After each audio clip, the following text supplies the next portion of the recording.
Hello दोस्तों, आप सभी दोस्तों का स्वागत है बिहार तक न्यूज चैनल में। तो देखिए दोस्तों, भोजपुरी के सुपरस्टार हीरो गौरव झा भैया जी का एक बेहतरीन फिल्म आया है दोस्तों, जो फिल्म का नाम है नैयर। और ये फिल्म आया है दोस्तों B4U भोजपुरी यूट्यूब चैनल से दोस्तों।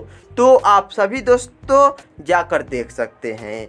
नैयर फिल्म में मेन किरदार के रूप में काम किए हैं दोस्तों, और नज़र आएंगे दोस्तों भोजपुरी के सुपरस्टार हीरो गौरव झा भैया जी और भोजपुरी के सुपरस्टार हीरोइन आम्रपाली दुबे जी। नैयर एक भोजपुरी फिल्म है दोस्तों। इस फिल्म में सबसे ज़्यादा गांव से संबंधित जो भी शादी विवाह होता है दोस्तों, उसी से संबंधित इस फिल्म में बताया जाएगा दोस्तों। ऐसा उम्मीद है, तो आप सभी दोस्तों जाकर देख सकते हैं। B4U भोजपुरी यूट्यूब चैनल पर आया है दोस्तों। तो चलिए दोस्तों हम